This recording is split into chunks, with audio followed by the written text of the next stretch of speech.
Okay, this would not be a recording if I didn't say, can you all see my slides? I hope you can all see my slides. Yes. Um, Yes, we can. Great. Okay, awesome. I'm Rebecca Thal. I'm a nurse practitioner at Family Health Center of Worcester, and I do a bunch of work here around what was formerly called latent tuberculosis infection, and we're now trying to move towards calling it tuberculosis infection. The problem here being that TBI already has kind of been captured by the traumatic brain injury folks as an acronym. So LTBI still rolls off the tongue a little bit better. I will use latent tuberculosis infection and tuberculosis infection interchangeably here. And I basically want to talk about management of TB infection in primary care, hopefully get you all some pearls and some pitfalls, and maybe talk about cases at the end. So by the end of this talk, I hope people will be able to define TB infection, understand broadly why we should care about it, and why, as PCPs, we should be screening and treating. I hope you'll be able to identify some screening best practices and also some treatment pearls that you can take home to your clinic and your practices. So when we talk about TB infection, what are we talking about? We know that TB disease, right, active TB, is a mycobacterial infection spread by airborne droplet nuclei, that it usually is pulmonary, but can really affect virtually any organ. We know its cardinal symptoms, those kind of B-type fever, weight loss, night sweats, fatigue, lymphadenopathy symptoms, as well as pulmonary symptoms, cough lasting more than 2 weeks, hemoptysis, chest pain. And folks with active TB are, of course, contagious. They may spread to other people. And they typically have, with pulmonary TB, they have a positive chest x-ray and a positive smear and culture. By contrast, TB infection is infection with Mycobacterium tuberculosis without active disease. So these people are asymptomatic. They are not contagious, but at some point in their lives, they breathed in the germ that causes TB. And so they will have a positive test for TB infection. That's the skin test or the blood test, which we call the interferon gamma release assay, or IGRA.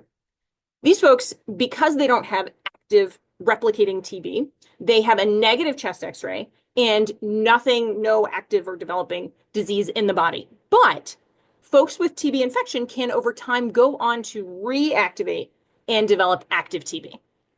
So a little bit about kind of the natural history of TB. After contact with active tuberculosis, which is airborne, about 10 to 30% of people will become infected. So we'll breathe in the germ, get the infection. About 90% of those infected never develop active disease. But it's the 10% who do who we're most worried about. So the majority of people who move from latent to active tuberculosis do so within the first 2 years after infection. That's really the period where we most want to catch folks and treat them. But then there's a small kind of residual risk thereafter that persists indefinitely and is mostly related to immune suppression. So if someone becomes a little bit immune suppressed, they're at greater risk of reactivating their TB. So the highest yield patients to treat for TB infection are those who were within the first 2 years of infection and those who are or might become immunosuppressed. A little bit about TB epidemiology.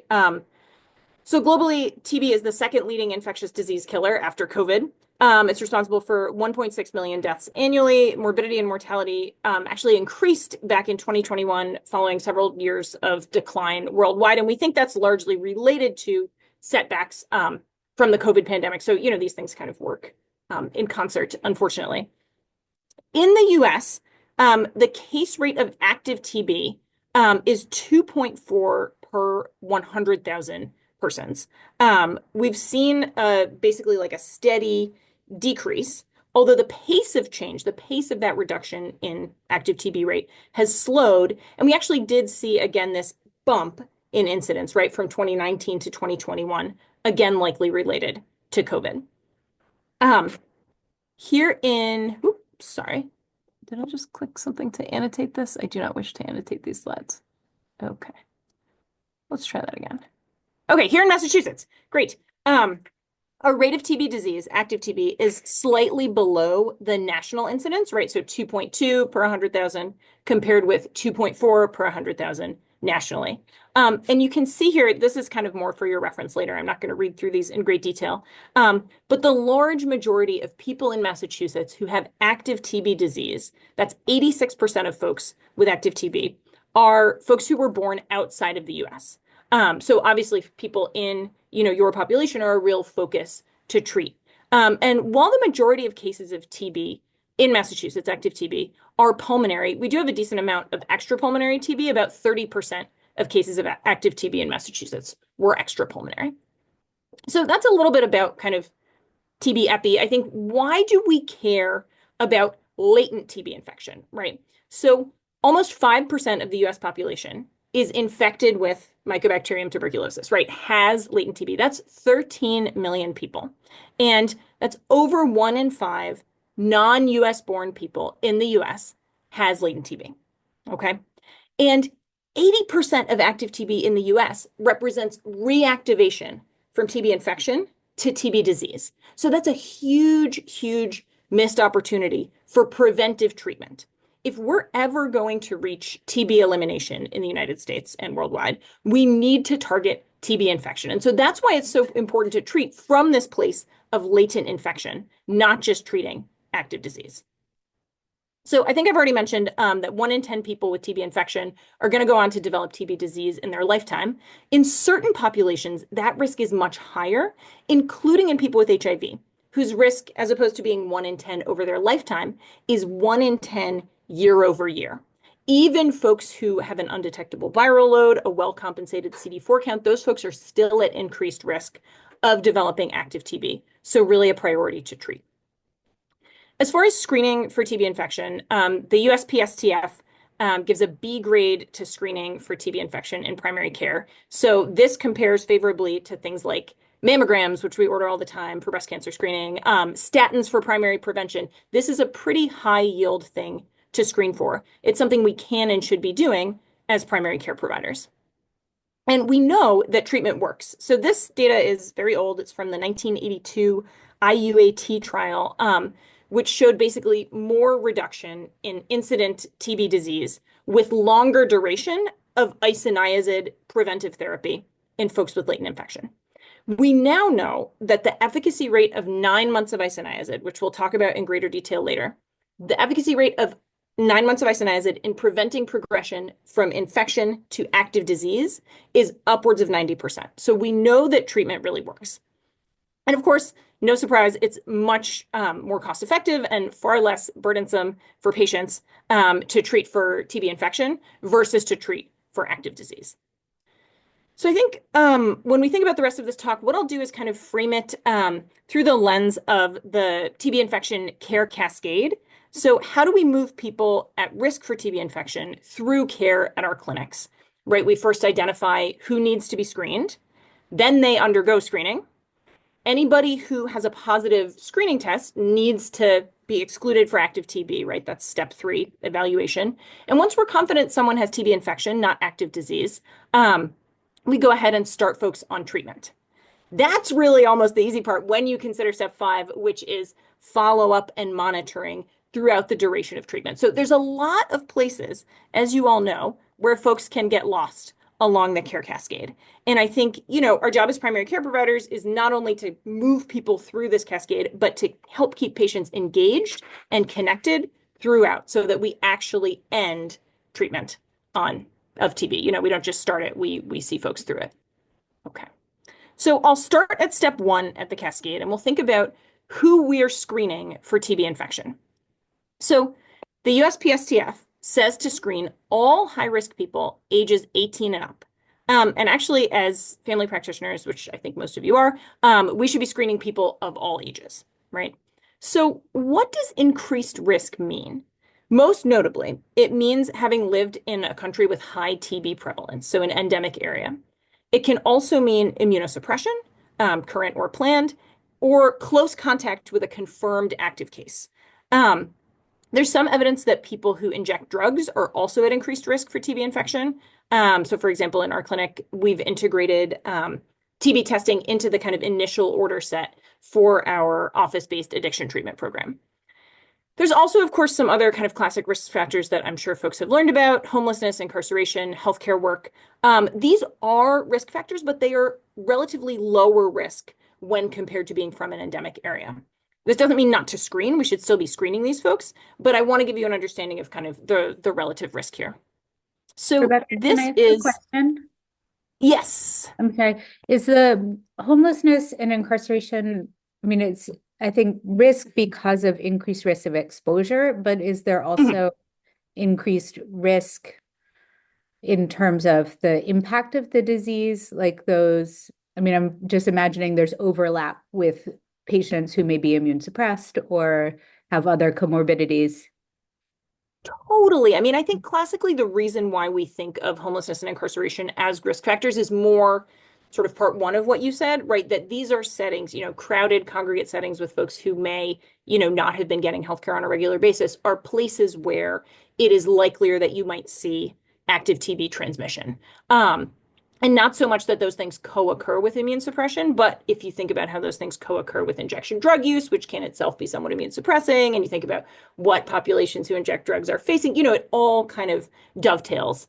I will say that incarceration as a risk factor for TB varies state by state. In Massachusetts, it has been a long time since there was any TB transmission in jails and prisons. And I know that in other states, that's much more, that risk is much more alive. That said, incarceration anywhere is still thought of as a risk factor for TB infection.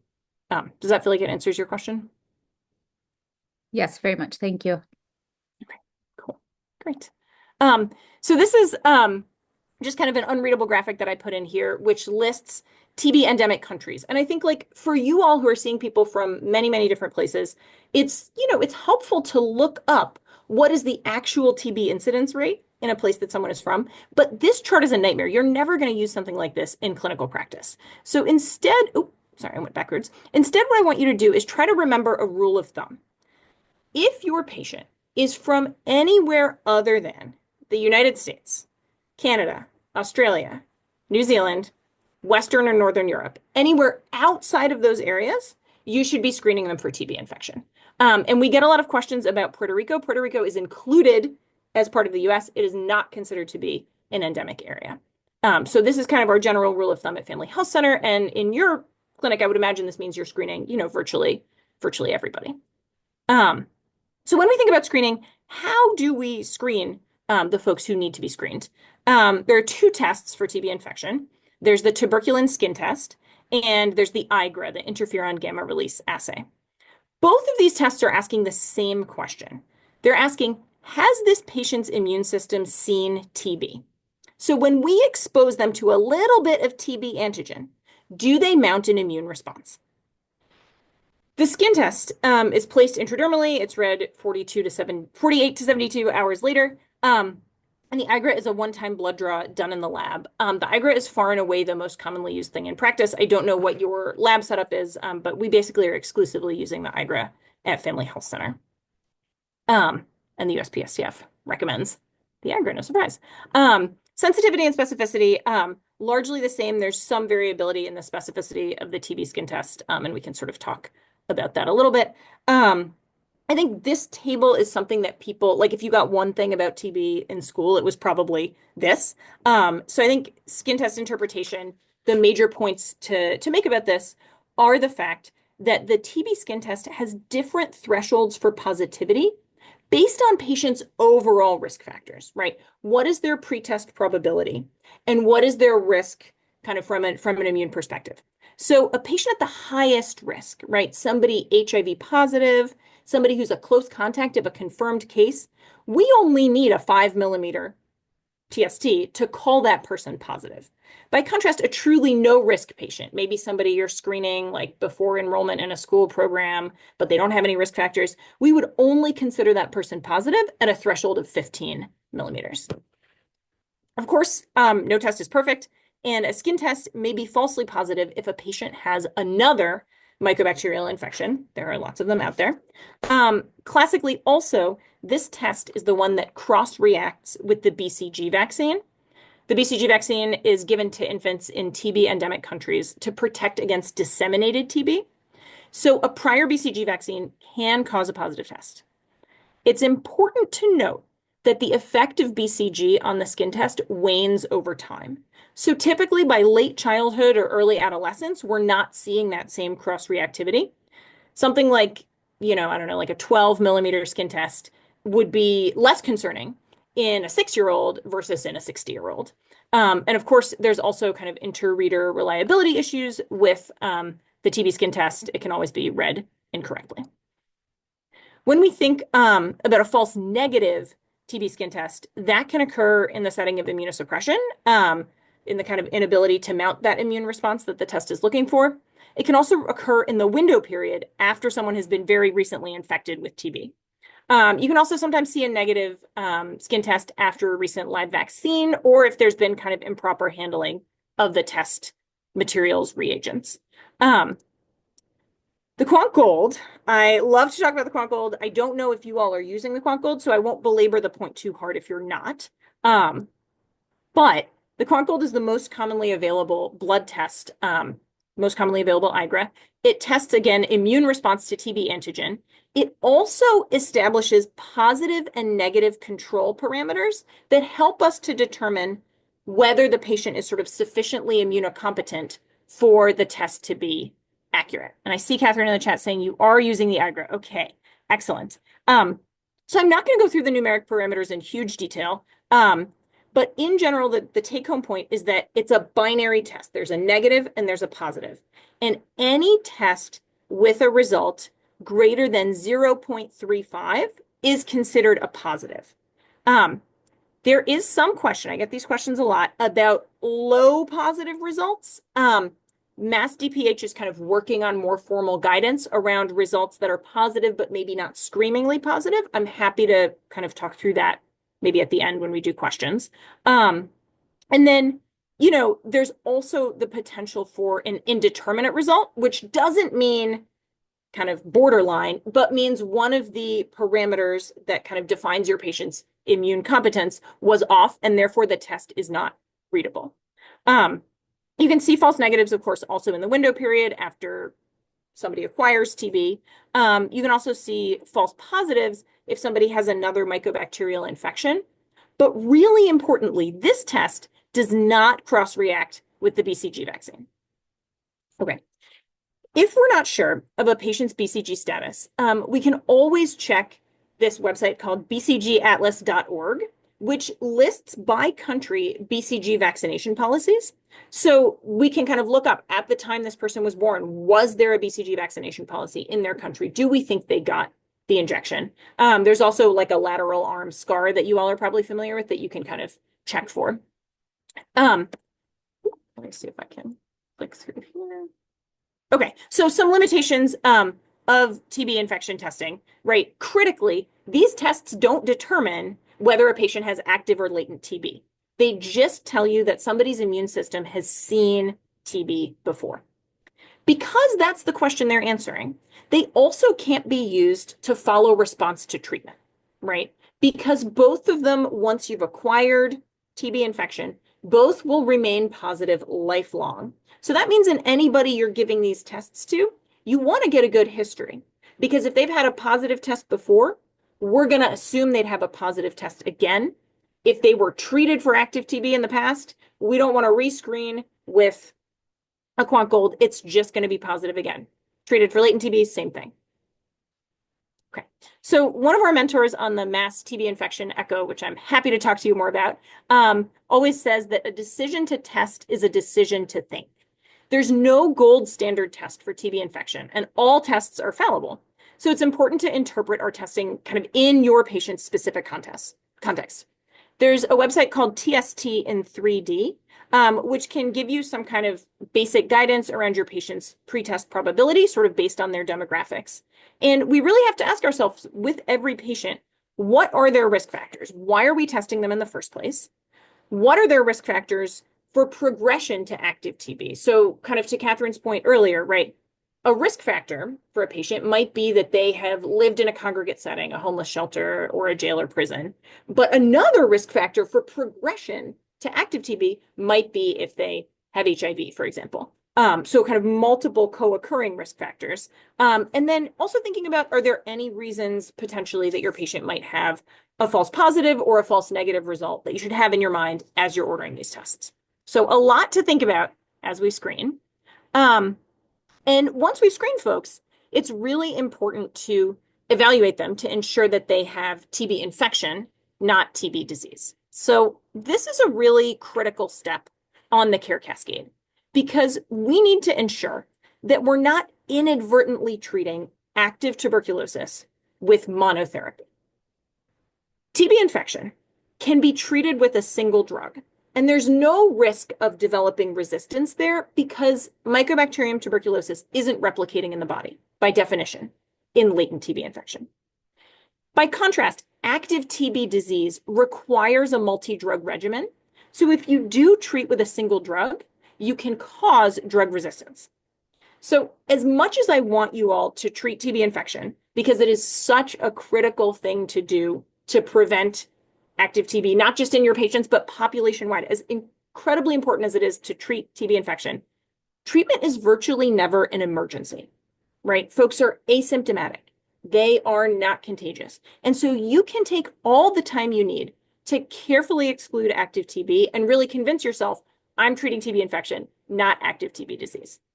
So how do we do that? We need to get a thorough TB risk history, which we've talked about, as well as ascertain whether the patient has had any prior TB treatment. If they've been treated before, we know that test is likely to be positive again. We want to address any symptoms they might have, so cardinal symptoms, pulmonary symptoms. We want to make sure that we do an appropriate physical exam. So, trending their weight to detect any unintentional weight loss, certainly a pulmonary exam, any lymphadenopathy, particularly cervical lymphadenopathy. Doing an abdominal exam is generally, a good idea. And we're also getting, in anyone with a positive IGRA or skin test, a chest x-ray. That's going to help us rule out pulmonary TB. Technically, in adults, a one-view chest x-ray is sufficient. So that's kind of a pearl for like resource-limited settings. But here, I've found that typically, even if I put one view on the requisition, radiologists are doing two views. So we're typically just ordering two views for everybody. I will say in children that it's important to do two views because you can miss some kind of more subtle manifestations. And to have a low threshold in kids to think about a chest CT because of lymphadenopathy that you can see in active TB. So something kind of to think about, always two views in kids. In adults, one view is technically sufficient. Here in Massachusetts, our Department of Public Health requires that in order to treat TB infection, we need a negative chest x-ray within 2 months before starting treatment. So this is, again, to ensure that you're not inadvertently treating active TB. So if you have somebody who got a chest x-ray a year ago and they're still asymptomatic, that's terrific. But to be really confident that they don't have active TB, a repeat chest x-ray needs to be part of your evaluation. Okay. So I think this part of the care cascade is kind of where, when we're going through this workup, we might need to address patient concerns a little bit more thoroughly. So very often when I'm doing a TB evaluation, I'll hear responses like the following. Somebody who says something like, I feel fine, so, I'm not sick. Or if I had TB, I would look a lot worse. And these folks may be people who have experience with TB disease or with the stigma surrounding it. They're, accurately identifying that they're not sick in the usual sense. They're not symptomatic. They're not contagious. But these are people who might kind of need to be invited into a deeper understanding of what latent TB, what TB infection means. And, it's important to tread lightly around these questions of TB stigma because people from endemic areas, may have seen active TB up close and personal and experienced a lot of stigma related to that. So kind of being mindful of that as you move through the evaluation is important. Other responses I often get, someone who says, oh, you know what? Everyone from my country has this positive test. Or, oh, yes, this positive test result is from a shot that I got, when I was a baby. And, kind of referencing the BCG cross reaction. These are people who might have experience with positive TB infection testing, maybe for themselves in the past or for loved ones. And they might feel confident that it's kind of a common and a harmless occurrence, or they might feel confident that their test is related to the BCG, right? Even if it's a quant gold, and we know that doesn't even cross-react. even if they're 60 and they're getting a TB skin test, the kind of conventional wisdom out there in the community is very strong about this cross reaction. Um, so these folks might need a little bit more education, might need a little bit more time before they're willing to really accept the rationale for TB infection treatment. People also might say things like, oh, I actually took 4 months of treatment and I got a completion card that I keep in my wallet. Or I took a year of treatment. A nurse came to my house and dispensed the meds every day. And these ones are like by far and away my favorites because these are folks who, when you delve into the history, it turns out they actually already completed treatment.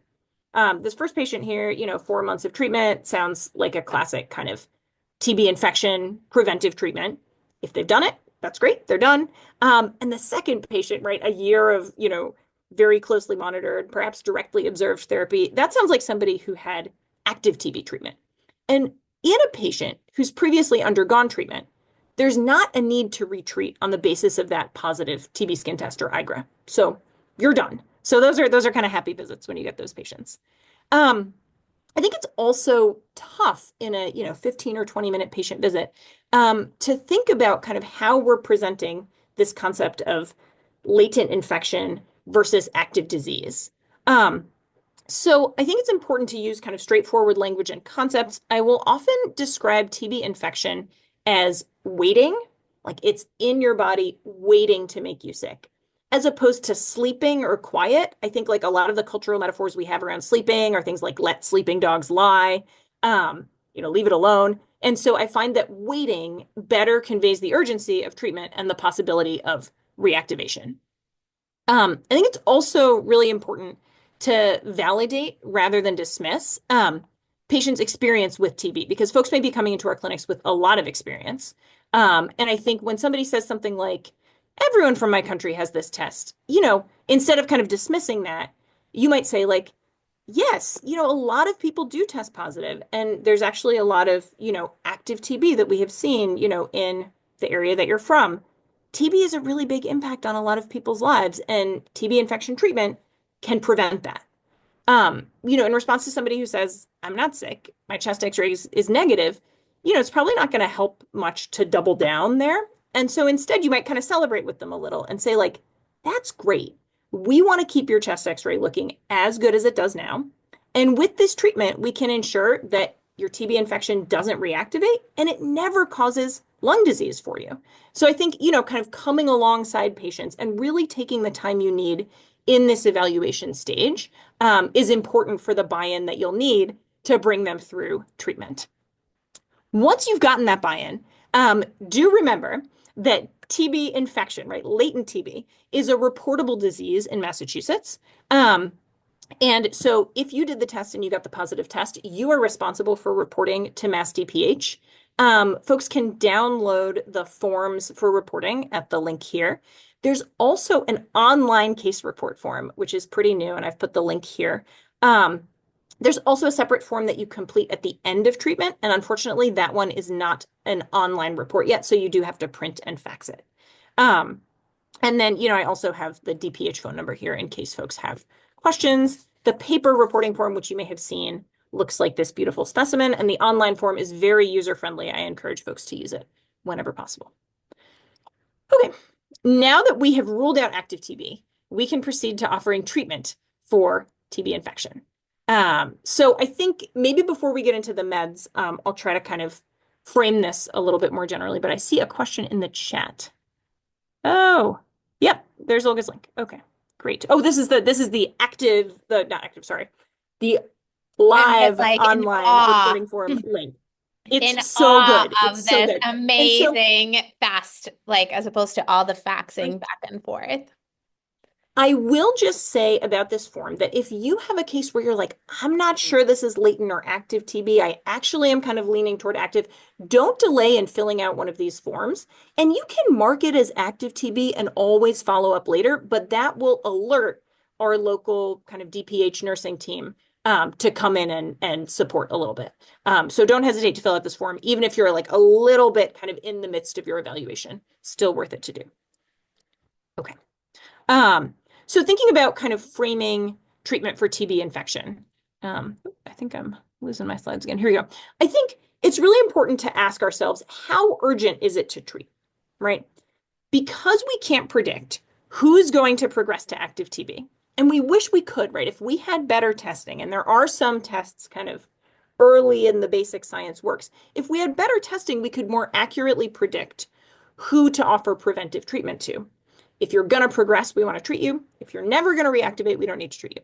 But we don't have that testing. So we want to treat anybody with a positive test who is amenable to treatment. We want to cast that wide, wide net because it is about helping your patient not develop active TB and also population wide driving down incident active TB.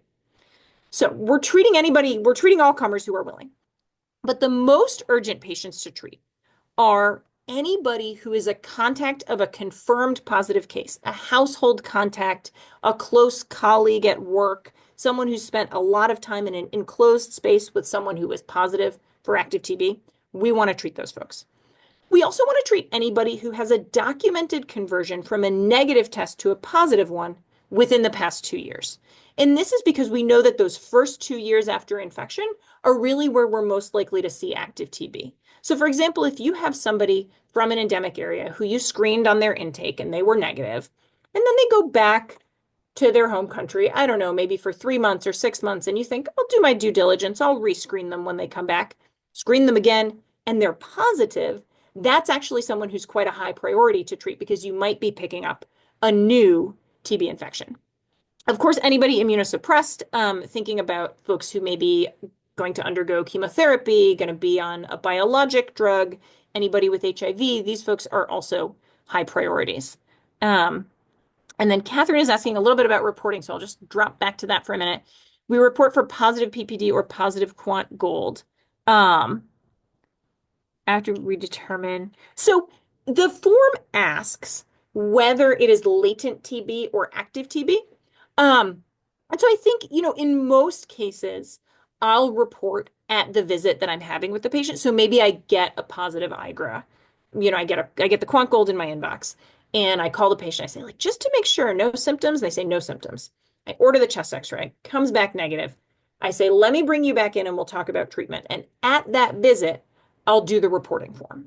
That's just kind of what I generally do. I think I would report sooner if I had a patient who I did a quant gold on because they said, oh, I work on a line in a factory and the person who stands next to me has been coughing for weeks and I just heard that they had TB. This is like a recent thing that happened in our clinic. That's a person, if I get the positive IGRA, I'm reporting right then because I want to kind of set the wheels of mass DPH in motion, even if we later say, okay, this is latent, nothing going on.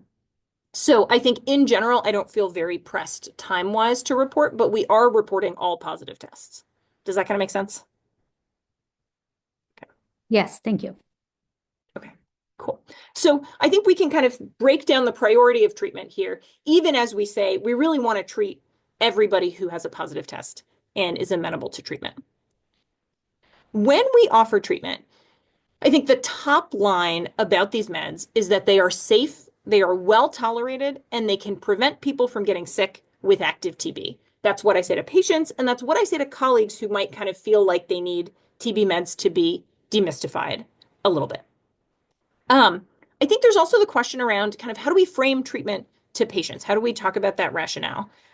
We could help them put numbers in context by using, like car analogies, things like that to drive home that 1 in 10 probability of developing active TB. If I see 10 patients in your situation, there's one of those folks who's going to get sick with active TB. If folks if you all in your lives have experiences with, being treated for TB infection or God forbid for active TB, those personal experiences can be very powerful in motivating folks to get treatment. And certainly we can provide patients with tools or educational materials to kind of take home after the fact. Time is short in these clinic visits and people may need time to kind of think and process. I think certainly also we want to be mindful, to ask folks about their takeaway, make sure we're using those kind of teach back methods and backing off if a patient after all of this is pretty confident that they're not ready for treatment. I think it's important to preserve our trust and our relationships with patients, respect their decision to not get treated at this time, and think about TB infection treatment as kind of like smoking cessation. Like if someone says no, they say no and you respect that, but you're going to keep bringing it up at their subsequent visits. So you're going to put this on their problem list and kind of keep talking about it at intervals with them to kind of see if you can move together towards treatment. Oh, and here's my little line about smoking cessation. I scooped myself. You're not just going to address it once. You're going to keep going. You're going to put it on that problem list and readdress it with patients for folks who have TB infection and just say, like, I am not ready for treatment. Be sure that they're aware of signs and symptoms of active TB, because if they had those symptoms, we would want them to call. I also think it's worth noting, and I may say this later in the talk, but it's worth thinking about kind of planning out a patient's treatment a little bit. People may defer just because of the logistics of their lives. If you're offering them 9 months of treatment and they know that in 3 months they're going to be out of the country for a period of time, maybe, maybe there's a way to work with treatment through that. Maybe it's better to wait until they're not traveling. So certainly kind of being flexible around patient scheduling to help them fit in treatment when they're ready. In those patients who are ready for treatment, we have 3 commonly used regimens. So there's 4 months of daily rifampin, 9 months of daily isoniazid, or 12 weeks of weekly isoniazid and rifapentine. So those are the kind of common regimens that I'm going to take you all through. And the CDC now recommends preferentially offering the short course regimens because we know that the less amount of time someone has to take meds, the more likely they are to complete the meds. The CDC, interestingly, accepts 6 months of isoniazid as a valid treatment. If someone's gotten 6 months of INH in, the CDC guidance says that person's been treated.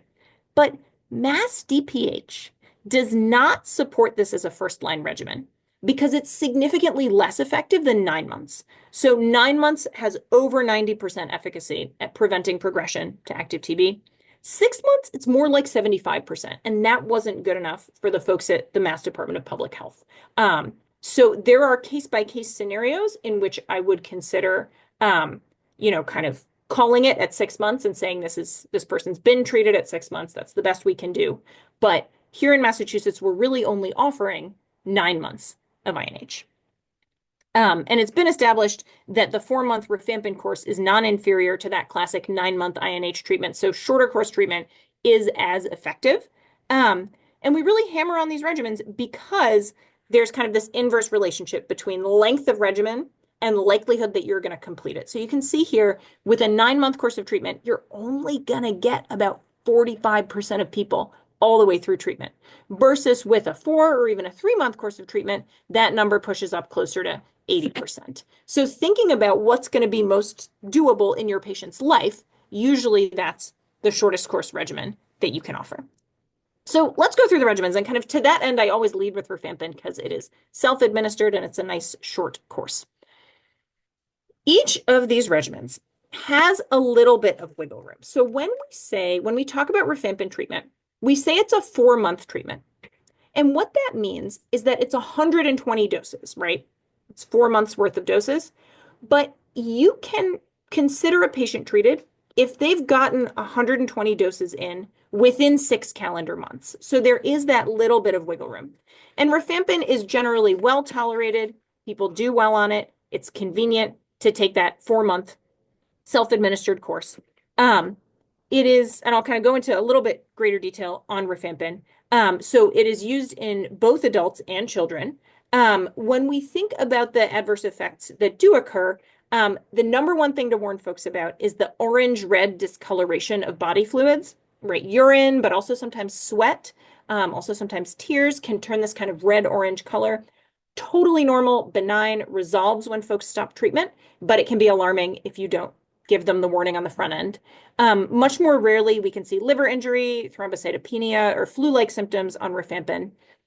The major challenge with the rifampin regimen is that it has many, many drug interactions through the CYP3A4 enzymes, including, most notably, interactions with many HIV medications and with all systemic hormonal contraceptives. So the Nexplanon, Depo, pills, patches, contraceptive efficacy is decreased by rifampin. So really do not want to precipitate an unintended pregnancy with your treatment. So it is important to use a drug interaction checker before you prescribe rifampin.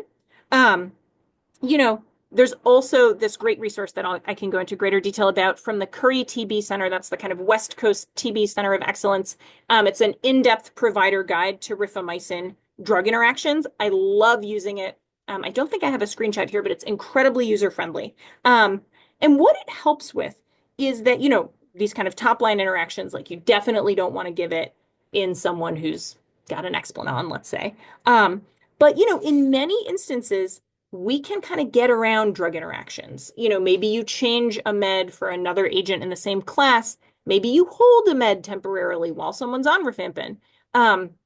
In general, I'd say that 4 months of rifampin is the initial regimen of choice for most patients. So if you can work around those drug interactions to prescribe it, that's typically, I think, the easiest route. Rebecca, Isoniazid, by contrast. Oh, go ahead. Yeah. sorry.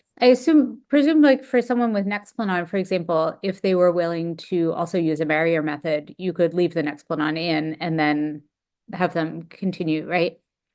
100%. Yes. It's And not so that it's it's not dangerous, like a it's just that it's less efficacious.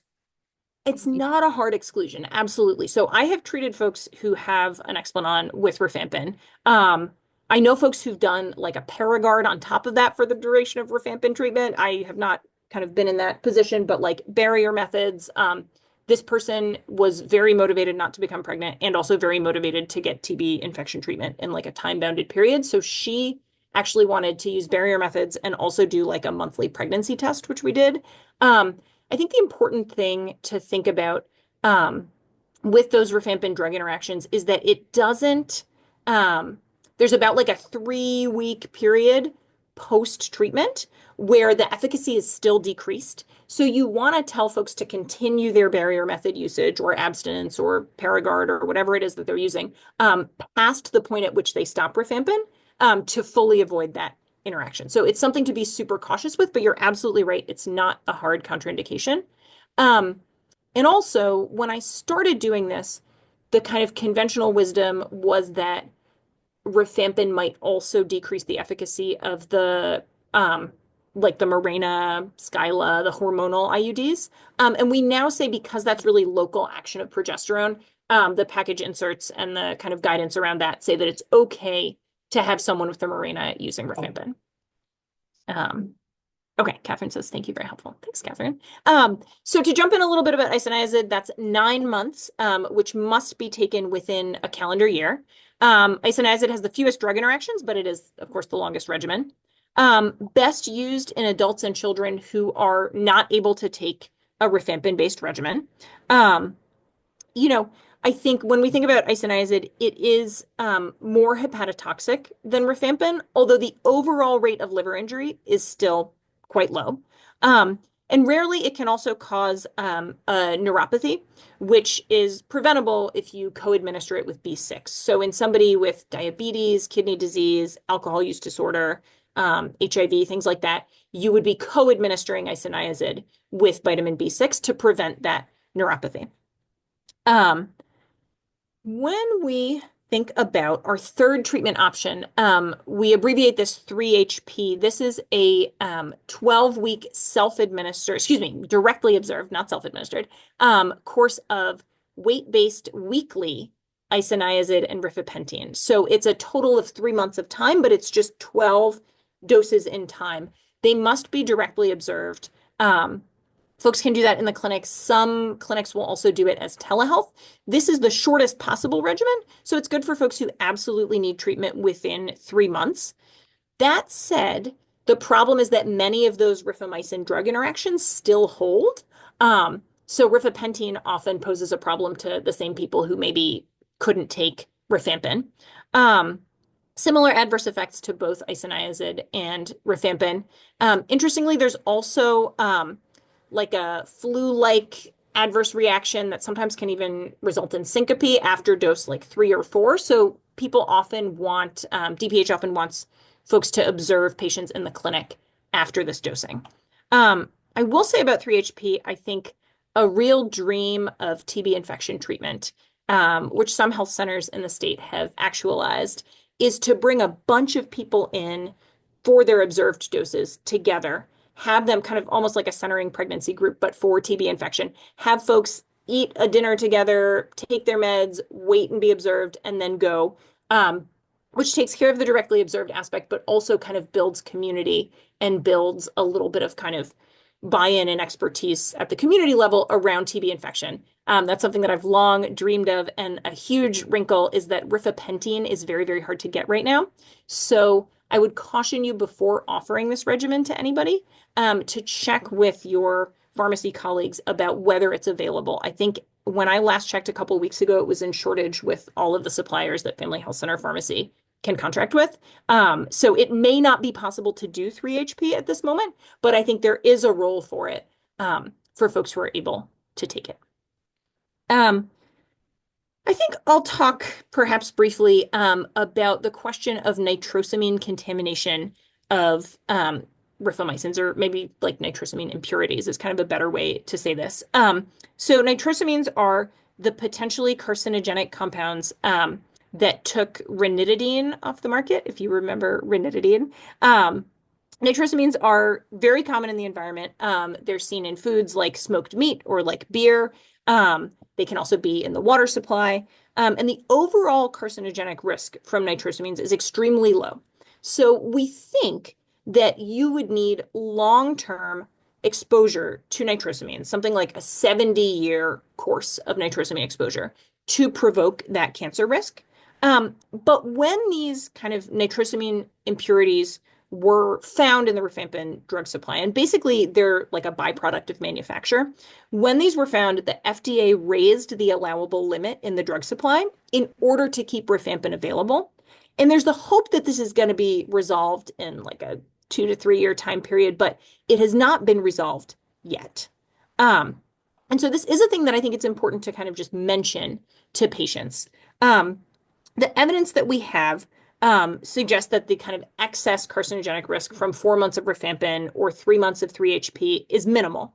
And so there's some key messaging here from the treatment action group, which I've found helpful to kind of use with patients. I think in general, it's important to help patients understand that nitrosamines are virtually ubiquitous, that the overall increase in exposure from a course of rifampin or rifapentine is small, and that the risks of not treating TB infection likely outweigh the risks of nitrosamine. But everyone's risk tolerance is different, right? And so it's totally acceptable if you mention this to a patient and they just feel like they need to pump the brakes right there and then, totally acceptable to offer isoniazid instead, or in somebody who's kind of at lower risk of reactivation to defer treatment. So this is virtually, I have not had a patient concerned about nitrosamine risk in, I think, a couple of years, but I do just like touch on it briefly with every patient. I'm not going to read these, but you'll have them in the slides for later. These are some kind of counseling points that I use when I'm framing this with patients.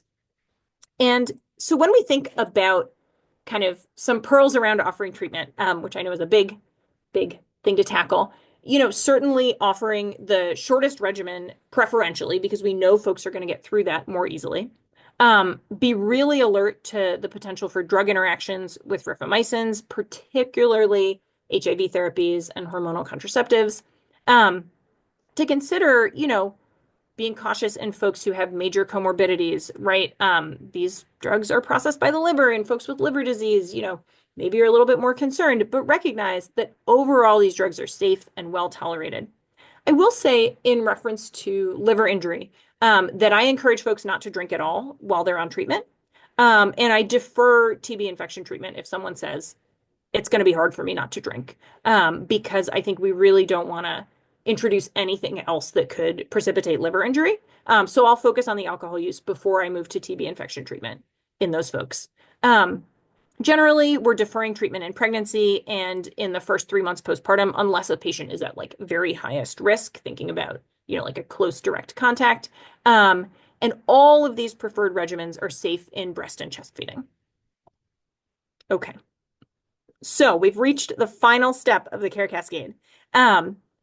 And when we think about follow-up and monitoring of treatment for TB infection, this can actually be fairly labor intensive, right? Because now that you've got your patients buy-in for treatment, you've selected their regimen, they need monthly follow-up visits to ensure that they're kind of keeping up with their treatment.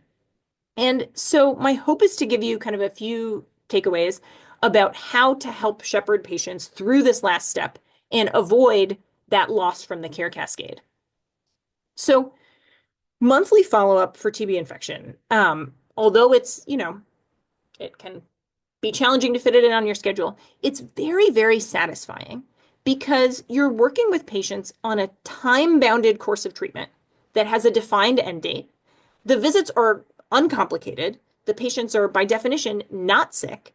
And so it can be a really satisfying time, kind of in your relationship with the patient. When we're in these visits, we need to make sure that the patient is adhering to their regimen, right? That's the number one thing that we're checking for, is ensuring that they're taking their treatment daily. And so I'm talking here, obviously, about these monthly follow-ups for self-administered regimens, 4 months of rifampin or 9 months of INH. We want to make sure they're taking their meds every day. And we can corroborate this with refill data from the pharmacy. I try to get that information before I walk in the door at these follow-up visits because it's important to know both what the patient is telling you and what the refill data is telling you. We know that these drugs can cause liver injury, right? But we also know that they can cause a mild, totally asymptomatic transaminitis. So if we checked everybody's liver function, we would get a lot of kind of vaguely elevated liver enzymes that we wouldn't actually need to follow because they wouldn't actually be predictive of any liver damage. So we don't generally check liver function unless the patient is experiencing signs and symptoms of liver injury. In general, when we're thinking about these meds, liver function tests that are greater than 3 times the upper limit of normal in the presence of symptoms, so somebody who has abdominal pain, anorexia, nausea, jaundice, stop that med. If somebody has no symptoms, but their LFTs are greater than 5 times the upper limit of normal, also worth it to stop. In terms of who to check baseline liver function testing in, we don't do this for everybody, but we do it for people who are at potentially higher risk of liver injury. So people with HIV, certainly pregnant folks, although we're mostly leaving aside treatment in pregnant folks for now, and anybody with concurrent liver disease, alcohol use, hepatotoxic drugs. I think it's really important to recognize here that fatty liver is very much kind of very prevalent and very underdiagnosed. And so if you have a patient who has a diagnosis of fatty liver or who's had some kind of abdominal imaging with like an incidental finding, it's worth it to get that baseline set of liver function testing so that you know kind of what you're working from. And I think as we've seen this increased incidence of hepatic steatosis, fatty liver, we've seen recommendations for somewhat more conservative monitoring of liver testing. So I know some folks recommend checking baseline liver function testing in every patient over 40, for example. That's kind of a somewhat arbitrary guideline. You don't necessarily need their LFTs at the moment of starting treatment. If someone had them a year ago and nothing's changed, fine. But sometimes nice to just see that baseline. I think about it a little bit like the same question you're asking yourself when you start someone on a statin. In my practice, it's fairly rare to check baseline LFTs at the moment of starting a statin, but there are people who I want to know what their liver function is like before I introduce a statin. So I think about it a little bit that way. And while we're on the subject of liver disease, because I can't resist, in folks who have chronic viral hepatitis, right? Hepatitis B or hepatitis C, we really want to treat their hep C and cure it before we start TB infection treatment. And we really want to get their hep B under control before we start TB infection treatment. So I think also kind of prioritizing relative to folks' other conditions is helpful. Okay. So how do we set our patients up for success as we move them through that care cascade? A major thing here is to set up your practice to facilitate primary care providers' ability to treat TB infection. And I think you all probably have gotten pretty far in this, although I'm curious to hear all about your practice. We know that patients are more likely to complete treatment when it's offered within their medical home. And I know that, monthly visits is asking a lot. So it's very, very possible to do something like alternating provider visits with nurse visits. These visits are billable at the nurse or at the provider level. And our experience at Family Health Centers that nurses can also often be like very satisfied by getting to do these visits. There's some kind of neat medical knowledge that goes along with them. It's nice relationship building. So certainly that can take some of the pressure off schedules. Also, very doable to, engage with patients through telehealth for their monthly follow-ups. That's absolutely fine. I do say it's important to start treatment at an in-person visit, but follow-ups can be telehealth. I already talked to you about my dream for 3HP group visits, not right now, but hopefully into the future. I think it's important to build and maintain a relationship with your local TB clinic for those cases where you might need kind of referral or consultation. Our local clinic is the Getchell Clinic at UMass, staffed by their ID department. They are very great, very open to questions. I'm sure you've already talked to them fairly extensively. And it's great to be able to refer those more complex cases or just kind of get them to weigh in on questions. And certainly when we're moving through these follow-up visits with patients, we want to always be mindful of using that clear and patient-centered language and to be working in all of our visits and all of our encounters against TB stigma, which is so prevalent in our community and others.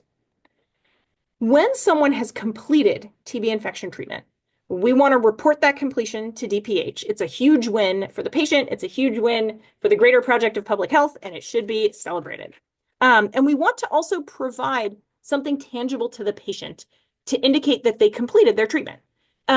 So our clinic historically has done a little wallet card that people can kind of carry with them.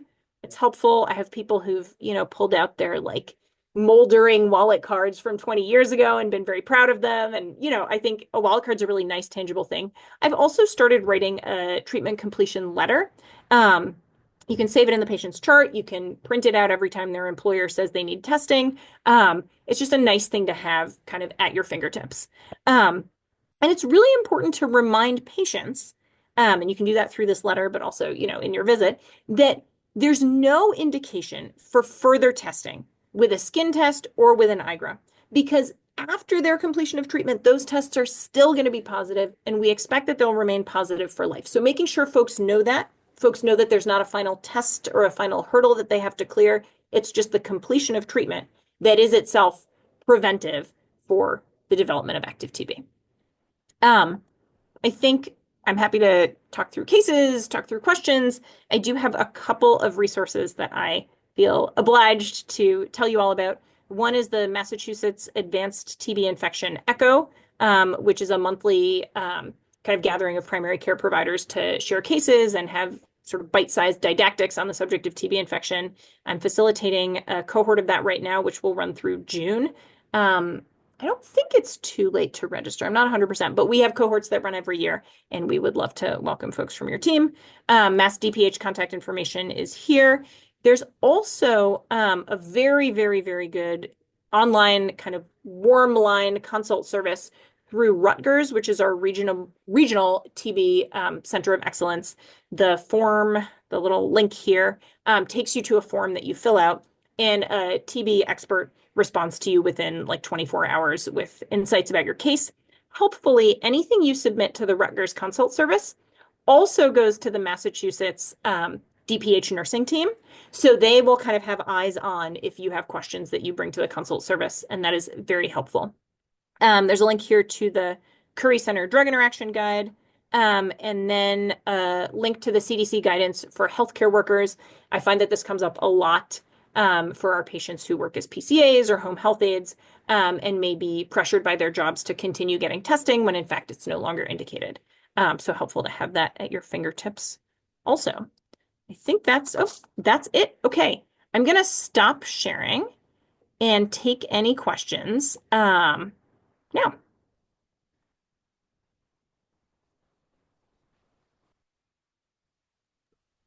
This is great. Thank you. Thank you so Thank much. you.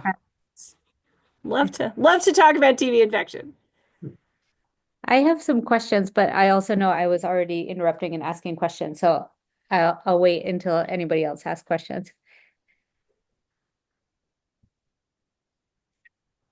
I'm or very not? selfishly excited that Catherine has questions because I know that we are gearing up to start the program of treating TB. So it is very exciting. Sorry, Taki, you look like you were about to ask a question.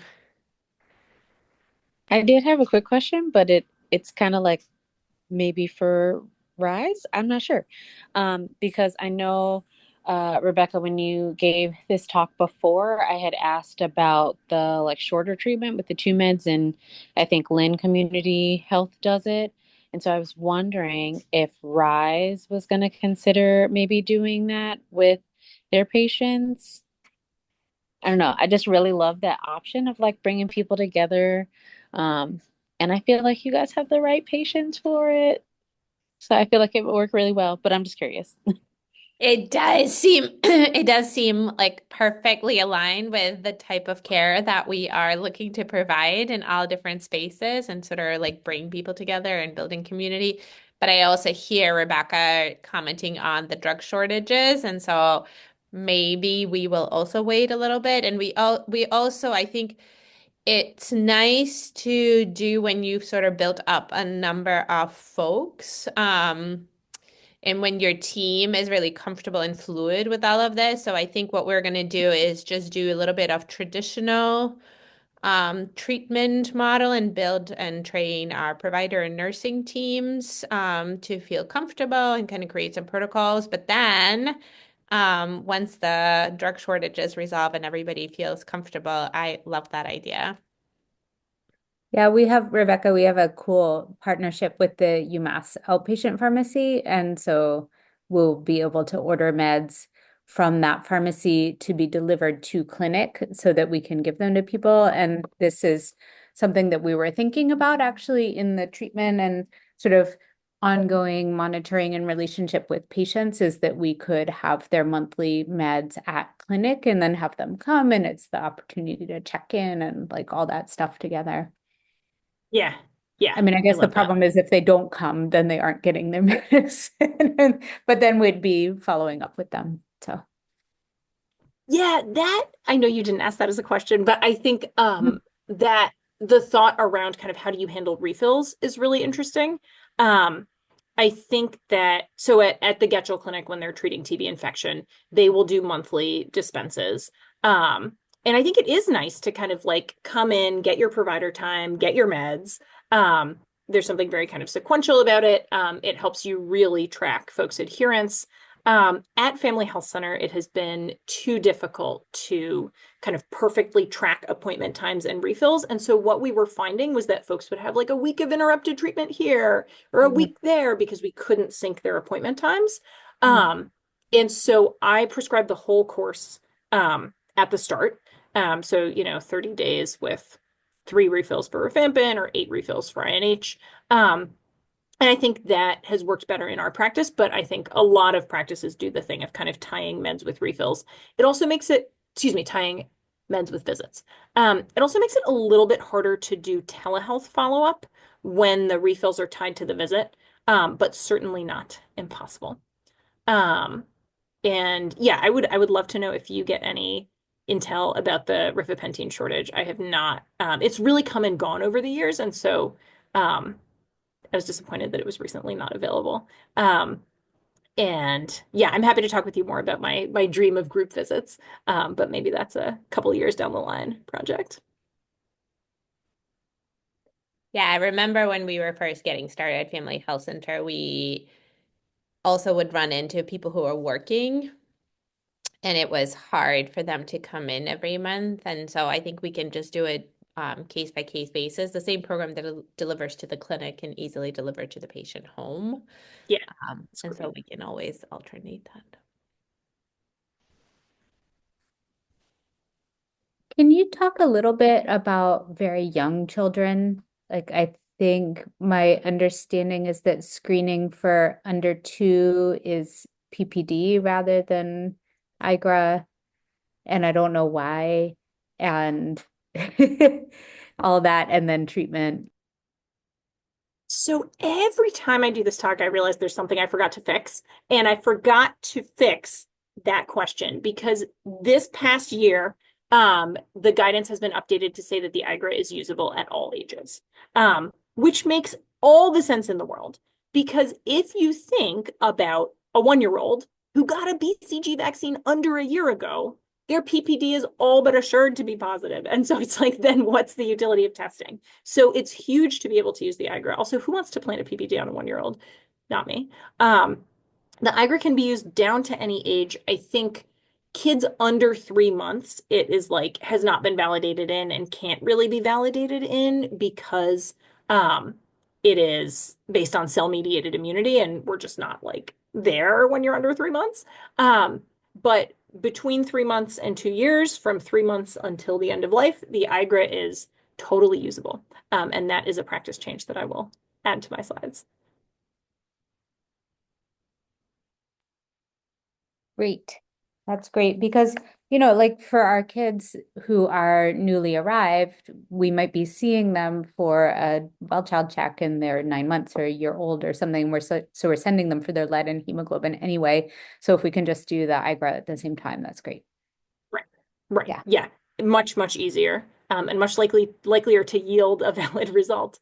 I think in terms of treating kids, I think kids are part of the population who are highest risk, who you want to treat. And we typically think about kids 5 and under as being like, or maybe it's technically under 5, being kind of people who you really don't want to miss screening and treating in, because there's higher risk of reactivation, and the risk of really bad outcomes with active TB is high.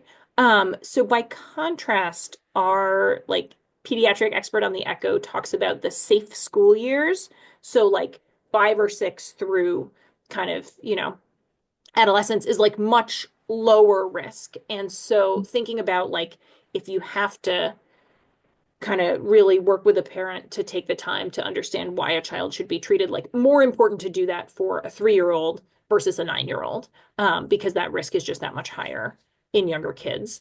Treatment is weight-based, and there are different kind of med vehicles available. There is a rifampin, there's some form of liquid rifampin, but it apparently tastes horrible and also may stain teeth. So with rifampin, it's generally easiest to just open the capsules and sprinkle them in or on something. Applesauce, juice. You can, yeah, those are some. Oh, strawberry jam and chocolate syrup are the other two that our presenters really love. So like mixing it in a spoonful of strawberry jam and just kind of not letting the kids see. Um, we also have somebody a PD person who likes to mix crushed INH tablets or opened rifampin capsules into the filling of like a double stuffed Oreo and give it to like a school-age child. I have not done this in my practice, but I think it's a cool pearl. Isoniazid comes in a suspension. And so you can do liquid isoniazid, I think, more feasibly than you can do liquid rifampin. There's something about, I think it's like the sorbitol in liquid isoniazid that makes it kind of a possible precipitant of diarrhea. So something to like caution folks about. But isoniazid can be cut or crushed. Rifampin can be opened.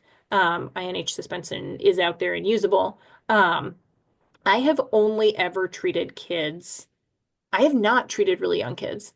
And so I've treated kids in the kind of like 4 to 6 range by opening rifampin capsules, and they have done well. Takia had a question in the chat about whether compounding pharmacy might help in these kind of cases. Probably. Yeah. I mean, I think I like to talk to compounding pharmacies because I think they're really interesting.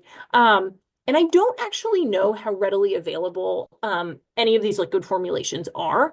So I don't know if that's something that would be better off being compounded versus being like ordered from a supplier. But that's a really good thought. Just because you had mentioned like the taste and kind of, breaking open capsules, things like that. And we had just had a talk about how compounding pharmacies can help with taste for meds. And so Right, I they was can like just add curious. stuff. That's super interesting. I'm gonna take that question elsewhere and report the answer back to you. Because I think it would be really game changing if there were a tolerable liquid formulation of rifampin. But to my understanding, there really hasn't been. So that's a really good question. All right, I have a couple more little random questions. Go sound. Does rifampin, in that it makes the body fluids orange or red, will it stain people's contact lenses? Should they not wear contacts while they take rifampin? Like we tell people with like Technically, peridium. technically, that's the counseling that I give. I have not seen it. And so I sort of say, like, wait to see how this affects you. If you wear contacts before you put them in. I do not really know what makes it stain like tears and sweat in some folks and not in others. It's pretty reliable in the urine. But I'll sort of tell folks like, yeah, if you're a contact wearer, give it a couple days. Um, if you play basketball and you're going to be sweaty, like don't wear a white t-shirt until you know, you know. Um, but I think generally I'm most focused on urine. Thank you. I have one more other question, if that's okay. Yeah. Those people who have been treated and then they're in an employment where they need they're like obligated to be screened or they have, a contact, then you're just doing a chest x-ray, right? Like you're just screening for. Such a good question. So, in someone who's been treated already, I mean, I think like a subheading for this talk is like, don't you wish we had better TB testing? Because we just don't have perfect testing. So, in someone who's already been treated and encounters a situation, when that person encounters a situation where they are supposed to be routinely rescreened, such as healthcare work, it used to be that a chest x-ray was what was recommended. But kind of yearly irradiation, even though a chest x-ray is not that much, okay, but like yearly chest x-rays and somebody who's already been treated, what's the point? And so now the CDC guidance for occupational screening in someone who has been treated and in someone who has not been treated. Okay, so somebody with a positive test, whether that's a positive test after treatment or a positive test in someone who has chosen not to undergo treatment. They should obviously have a baseline chest x-ray, right? Which you're doing because you want to make sure they don't have active TB. But when they go through their yearly employment screening, all they need is a symptom screen. So they need some employee health official to go in the room with them and say, have you had fevers, night sweats, unintentional weight loss, hemoptysis, cough more than 2 weeks? And if their answer is yes, then they get the full workup. But if their answers are no, then they just go to their next yearly symptom screen. And so that's the CDC guidance for healthcare workers, both who have been treated and who have untreated TB infection, is not to do that yearly chest x-ray any longer. You will sometimes get employers who just won't do it. They haven't updated their policies. You can send them the CDC guidance all day and they want a chest x-ray. I'll talk to the patients about this. My feeling is like it's not worth anybody losing their job over this fight. But nor is it clinically indicated for you to have a yearly chest x-ray. And then if they did have symptoms, then that's where you're getting the chest x-ray. And yeah, okay. Exactly. Exactly. In somebody who has already been treated, let's take it sort of out of the occupational setting and think about somebody who's already been treated, but is a contact of an active case. That's a hard setup, right? Because your pretest probability is high. Your TB infection test is going to be positive, and that's not going to tell you anything because it was already positive. So I would do a chest x-ray in that person. But if your if your pretest suspicion is high enough, you could consider empiric treatment.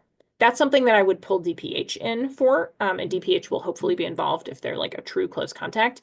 But if you have somebody who's been living in the same house as someone with active TB, you're going to chest x-ray them. If their chest x-ray is negative, it could be reasonable to retreat for TB infection. I definitely think that's a scenario that we think about a lot, and that could make a lot of sense. In somebody coming back from an endemic area without symptoms and without known close contact, there's unfortunately not really anything you would do to rescreen. That if that's somebody who's, already had the positive test and already been treated, there's not what else to do. Yeah, that's hard because a chest X-ray really is just screening for active infection. And so, Right. yeah, how do you decide? And then what about the people who are potentially treatment failures, like someone who has taken their 9 months of INH, 10 years ago, and then now they're presenting with cough or symptoms? Yeah. Right. And how do we know, could they have reacquired TB? Could they have reactivated? Anybody who we think is potentially has active TB gets referred for evaluation and treatment. Um, and I think the fact that they had previously been treated doesn't, is kind of a point of interest, but doesn't necessarily play into anything about your regimen selection for their active TB treatment, because definitionally and happily, you won't have bred resistance by treating them with drug monotherapy for their TB infection. And, whoever is treating them for active TB will evaluate for drug resistance anyway. So I think it's definitely a point of interest, but it doesn't necessarily change management.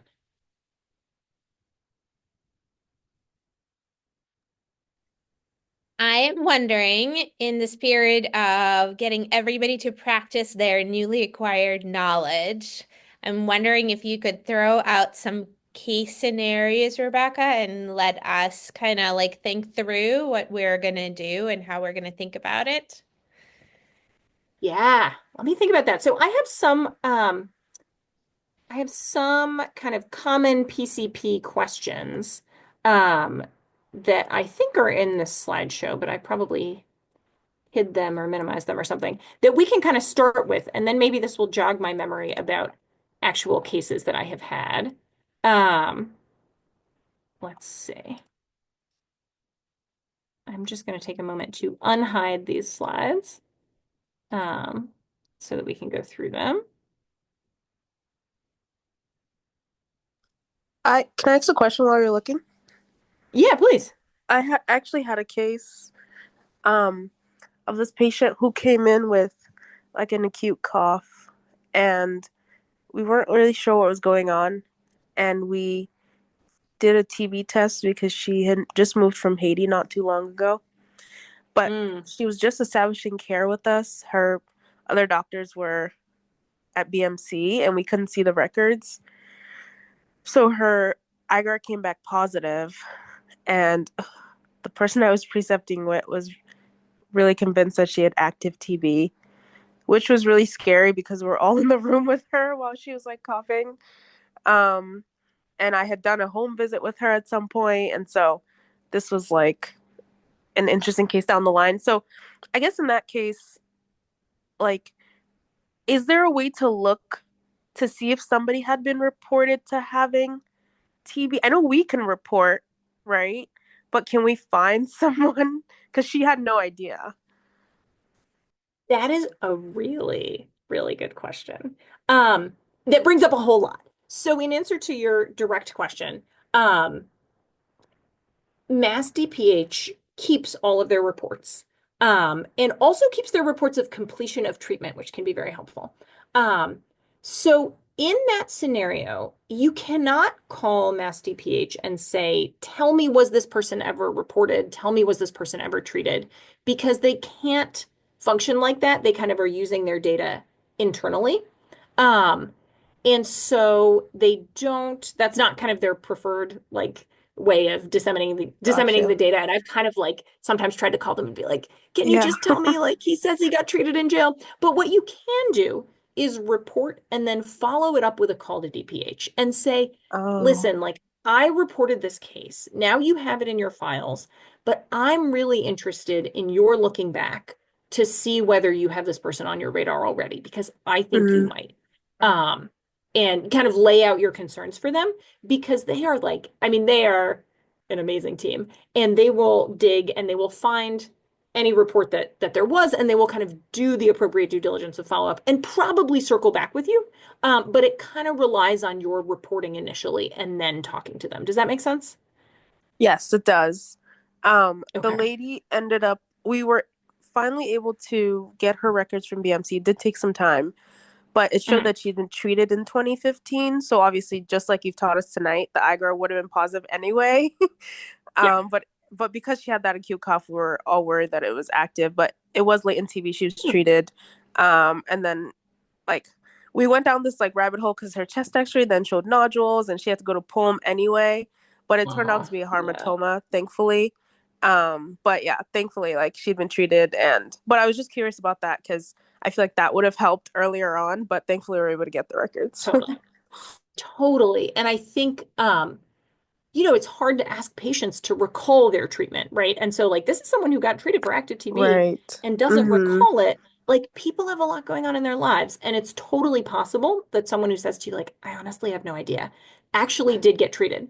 I think the kind of flip side of that is, when do we trust a patient's recollection of treatment? Because sometimes patients come in from other countries or from, a 30 years ago stint in a prison that doesn't exist anymore, and they say, like, I was treated. And I think a question that often comes up is like, how do I know? And in general, I'm pretty inclined to trust patients who report that they were treated. Particularly, a patient may not remember the name of their med 20 years on, but a patient who can say, like, I took 9 months of a pill. I remember I had to come in each month. Like, maybe they say I got something at the end, or like I had to have some blood testing periodically. Like, I believe that. Like, a credible report of treatment is good enough. I think someone who says, like, oh my God, I took 2 months of this med. It made my pee red. And then, like, I don't know what happened. It might have been around the time I moved, like, not good enough. You know what I mean? Like, you need to recall completing your treatment. But people who have a fair recollection of treatment completion, like, I buy it. And a lot of folks here in our practice who are coming from endemic areas will say, like, oh, this nursing team followed me for a long time. And, like, they got x-rays on x-rays. And it's like, great. Like, I think you're done. So I tend to trust people's report of treatment. But if you really have questions, like, contact DPH because they can call other states. They have limited resources to do anything about other countries, but, like, sometimes miracles happen. And it's worth it to say, like, can you do some digging into this case? They can't necessarily directly report to you what they find, but they can figure it out, which I think is very helpful. Um, It Trying to sounds think like what else this. Rebecca, Oh, good. oh, sorry, somebody who only partially completed their course is probably someone that we would be consulting with Getchell or somebody about, right? Because we'd have to figure out what to do with them. Or do you have a go-to regimen for someone who's partially treated? I just treat them again. And it's like sometimes it's somebody who took 2 months of isoniazid and just felt utterly horrible and stopped it. And if that's the history you get, let's not put them back on isoniazid. Let's put them back on something else. People can have allergic reactions. Don't try the same drug. But in somebody whose history is like, oh, you know what? Like, I had to take care of my sick grandfather and I just dropped the ball. Like, same med is great, because it is not, we're again not worried about resistance. If they are not reporting an adverse reaction, it's totally okay just to, put them back on the med. There's also these, like, really unfortunate cases where you get someone who had, they were prescribed a course of rifampin and they took like 2 months and then they missed a couple months and then they took another month and they've maybe gotten in like more than 120 doses in the span of a year, but they have not gotten 120 doses in 6 months. And that's killer, but you do need to retreat that person. I think incomplete treatment, incomplete, is the scenario in which I consider, and Mass DPH considers, 6 months of INH to be good enough. So for example, we had somebody from one of the fellows here had a case with somebody who was, like, signed up, locked in for 9 months of isoniazid, but she was doing LFTs periodically because he had some fatty liver and maybe a history of cured Hep C or something. And here come his liver enzymes creeping up and up. He was asymptomatic. They weren't quite hitting 5 times the upper limit of normal, but, like, risk benefit, let's not drag this person through 9 months of isoniazid when we're really on the edge of harming his liver. Let's get him to 6, call it done. Somebody who takes 6 months of isoniazid and then falls off the face of the earth and you can't reach them, good enough. Good enough. they did what they could do. You know, unfortunately, someone who takes 5 months of INH, not good enough. But if you can get to that 75% threshold, even though Mass DPH doesn't love it, it's kind of okay as a second line. I think this is bringing up all kinds of thoughts, but while I'm thinking about it, Ope, on your question, another thing that's bringing up for me is abnormal chest x-rays. So I think, you know, if you think somebody has active TB, right? They're in there coughing, they have this positive IGRA, the history sounds good.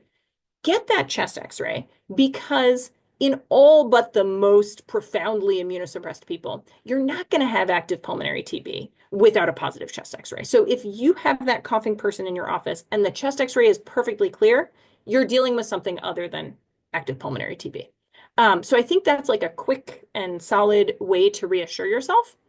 I think, though, like this person you're talking about, treated in 2015, maybe you get a chest x-ray and that chest x-ray is abnormal. And I think what to do about abnormal chest x-rays is tough, because there are chest x-ray abnormalities that are clearly not TB. But TB can look like a lot of things.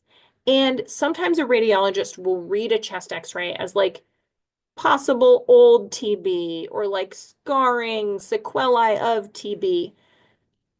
Our family health center's kind of agreement with the Getchell Clinic is that we refer everyone with an abnormal chest x-ray.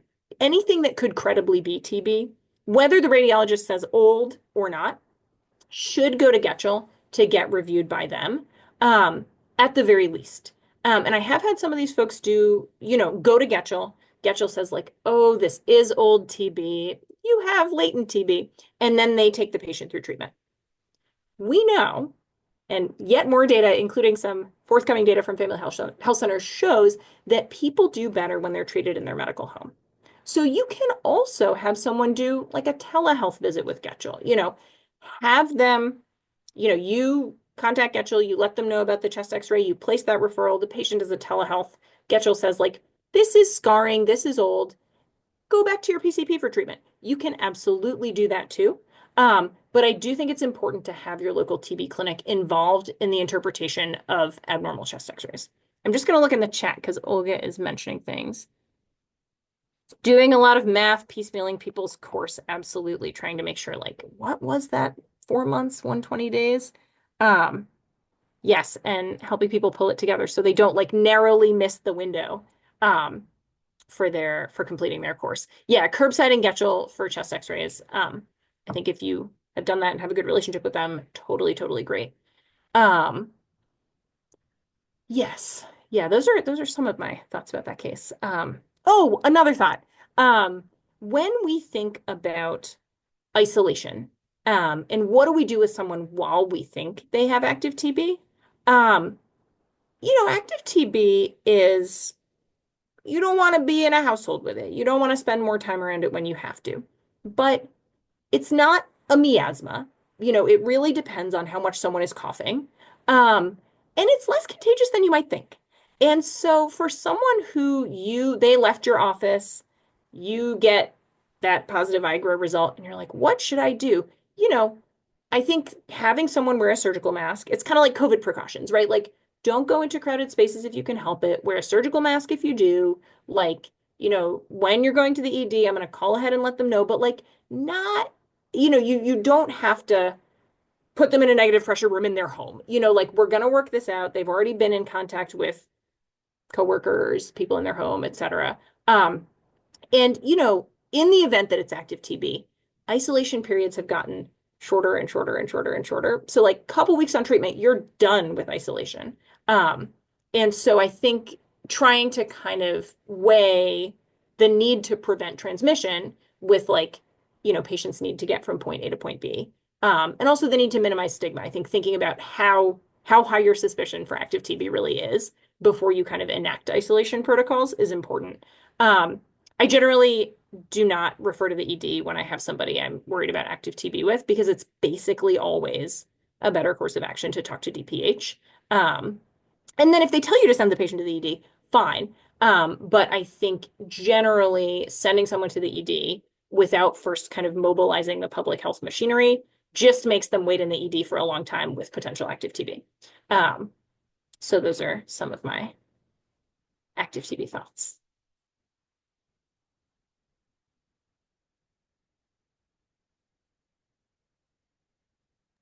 Give us some trick cases. Okay, cool. Let me reshare these slides with you. And these are just like common questions we get from PCPs. So forgive me while I shift between screens and try to find what I'm looking for. Okay. Here we go. All right. Hopefully I've dealt with my slide animations well enough here. Okay, so common PCP questions. What do we do about the BCG vaccine? So you have an 18-year-old young man. He is originally from Brazil. He got a TB skin test on intake to public school in Massachusetts. This is a classic scenario where you get a TB skin test because that's what the schools do. His mom says, yes, he had a BCG vaccine in infancy. What are we going to tell the family about those results?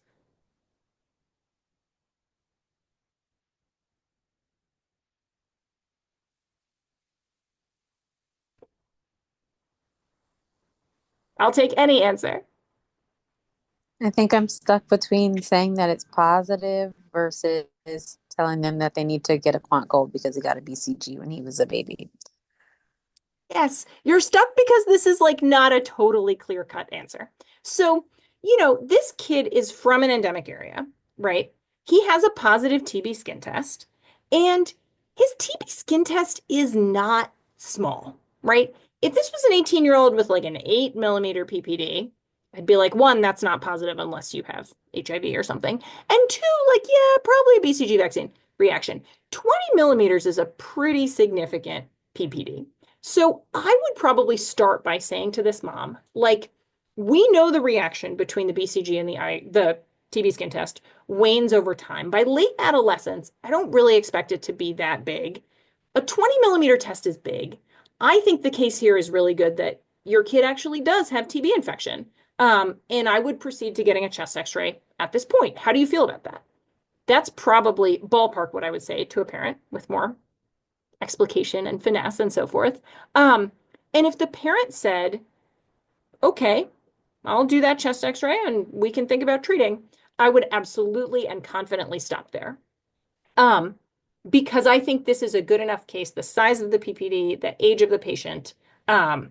I just think a cross reaction is not that likely because also you have to think about what the BCG is a proxy for. It's a proxy for being from a place where TB is endemic. And so that by itself kind of increases somebody's pretest probability, right? But Takia, I feel like you're saying the second part of this question about maybe get a quant gold because you've seen in practice the other thing that the mom might say, which is like, no, no, no, no, no, no, no. Like people from my country just have this. I know it's from the shot. I don't think he's sick. Like, I don't think so. And what is the guidance on repeating a test, right? I think the typical kind of orthodox guidance on TB infection is like a positive test is a positive test. Don't repeat it. There's not an indication to repeat it. When you repeat it, you're just muddying the waters. Yeah, I think that's true. And I think like if you're not gonna get that buy-in from that patient without a second test, sometimes you do have to do it. I think it's less compelling when you're doing it for your own self. Like if you're doing it because you want to kind of help that patient frame what's going on, fine. If you're doing it because you're like, oh, I just want to like roll the dice again, don't do it. Think again. But if this mom came to you and said, like, I just am not like, this doesn't seem right to me, would I give this kid a quant gold? Sure. And then that'll be another data point, you know? So I think it's a complicated question, but I think when we think about the BCG reaction, thinking about interval from BCG to skin test, the longer that interval, the less likely a cross reaction, and thinking about size of the PPD reaction, right? Small reaction, maybe credible. Big reaction, probably true infection. Okay. Chest x-rays. We've talked about chest x-rays. Let's see what this question holds. This is a 54-year-old woman with diabetes. She's here for routine follow-up for something other than TB infection. She had a positive quant gold a year ago for screening. Her chest x-ray was negative. Good job to her PCP for getting that baseline chest x-ray. But when they talked to her about it, she was like, I am not ready for treatment. Now, a year later, she is interested in treatment. Does she need a repeat chest x-ray?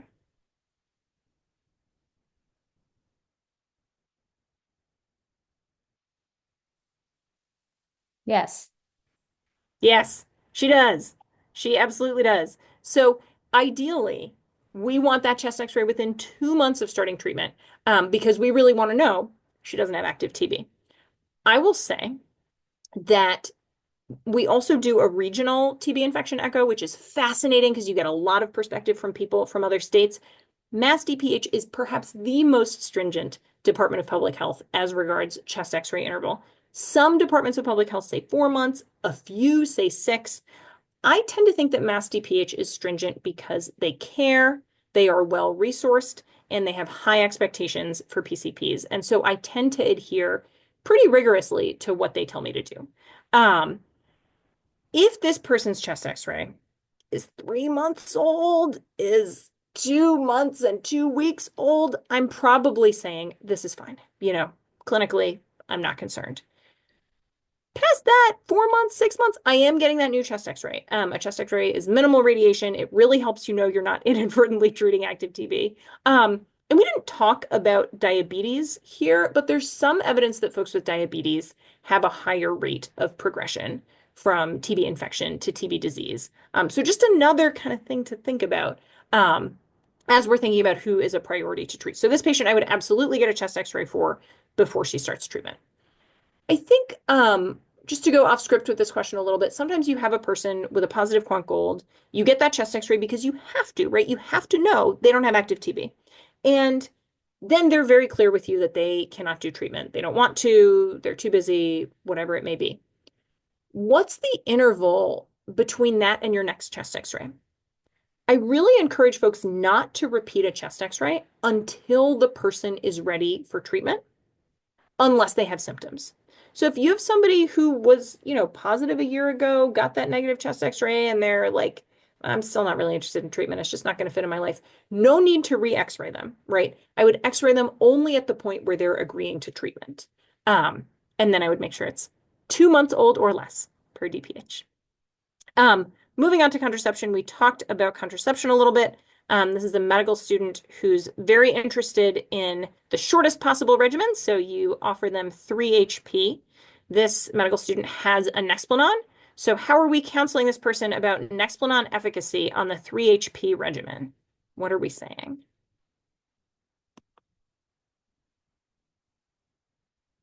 I think we've basically hit on this before, but we are saying rifampin. Oh, go ahead, Catherine. Is it the rifampin or rifamycin that decreases the efficacy? So all rifamycins, unfortunately. So rifapentine, which is in 3 HP, also does it. Good catch. I'm not even talking about rifampin. So in this patient, we would probably say what we talked about, right? That the rifapentine will decrease the efficacy of your Nexplanon. You cannot rely on your Nexplanon for the duration of treatment and probably about a month afterwards for contraception. And so how do you want to approach that? I think folks can very credibly say, like, I have an Nexplanon, but I'm actually not having sex that could cause pregnancy. Okay, we're done. Folks can say, I'm committed to using condoms for the period that I will need to. Fine. Folks could say, like, this is horrifying even to consider and give me another med. And that's completely fine as well. So just kind of a shared decision-making conversation, but kind of if this person decided to undergo 3 HP, they would need a backup method for the duration and a little bit afterwards as well. Breast and chest feeding, we didn't really talk about. A 33-year-old recently arrived person from Guatemala who has a new diagnosis of TB infection, breastfeeding her 3-month-old. What are her treatment options?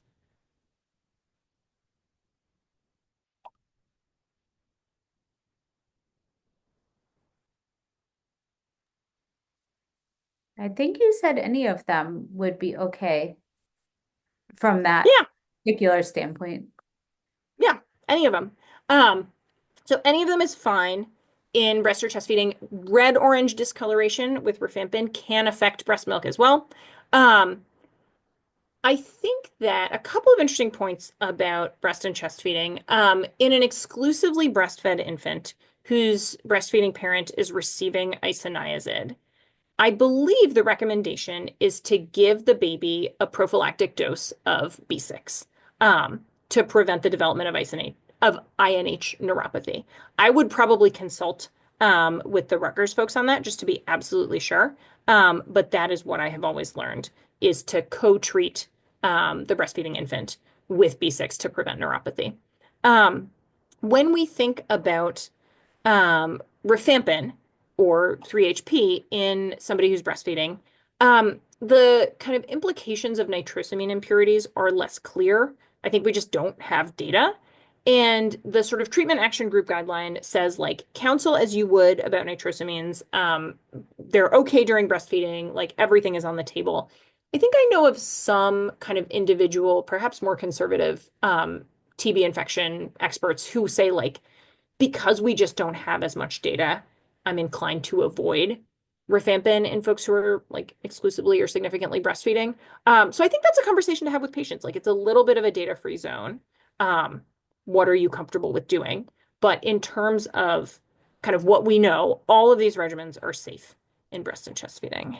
And I see, oh, Olga remembers vaguely the B6 thing. Okay, that encourages me. And red orange breast milk, you are right, would be really weird. Let's see what else we have. Oh yeah, B6. Look, I have it in the slide. Should get B6 if regimen includes INH. Okay, feel comforted by that. LFTs. This is a 48-year-old woman from Uganda who has HIV and TB infection. She's planning to start on isoniazid, presumably because rifampin interacts with her HIV treatment. Will she need routine monitoring of her liver function?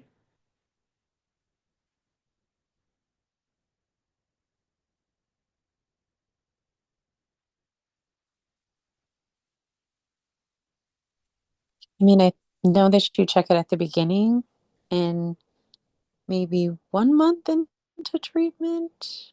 But I don't know if you have to check it Yeah, the entire time. yeah, so by the book, um, we would monitor monthly in someone with HIV. So at baseline and then every month thereafter. Um, I think, I think there are probably providers who give that some wiggle room. Um, but by the book, it's monthly in folks with liver disease, folks recently postpartum, anyone drinking alcohol regularly, and folks with HIV or hepatotoxic meds.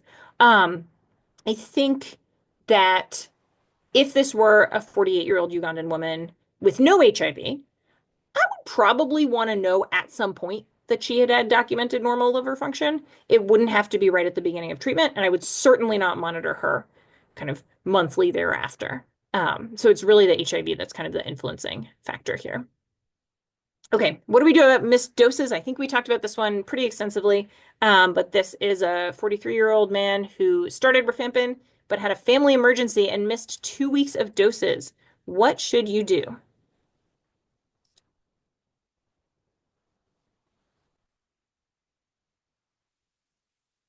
You should carry on as Yeah. long as he can get those 120 days in within 6 months. Um, totally okay.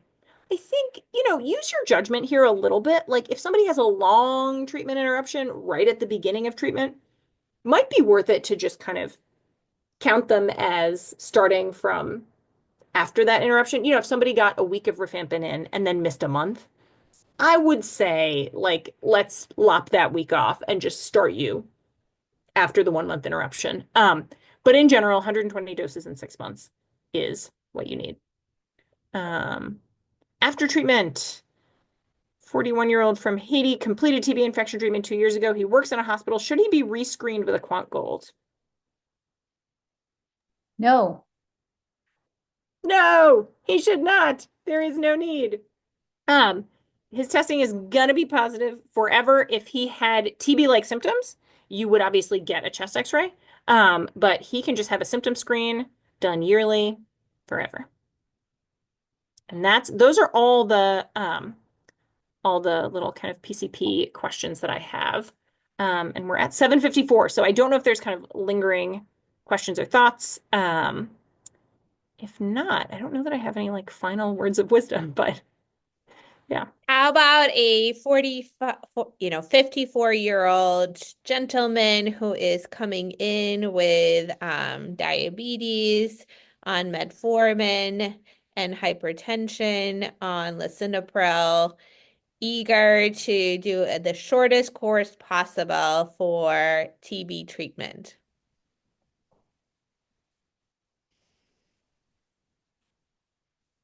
Are you asking me or are you asking the assembled masses? I'm asking the assembled masses with your expertise as a backup. So you said hypertension, diabetes, anything else? I feel like I missed something. Nope, just No. hypertension, diabetes, and eagerness to do this as quickly as possible. And he's had his like chest x-ray in the last 2 months. He did just do a chest x-ray and it's perfect. And he has no symptoms. He has no symptoms. Okay, I gotta What's check. what's his renal function? I don't know. We haven't done labs on him. Should we do labs? Yeah. That Well, I sounds like think good. baseline liver function first, and then you can do the 3 HP if everything is okay. Okay. And if it's in stock. Yeah, good point. What are some other thoughts? Like, what are you thinking through, right? How are you thinking about this?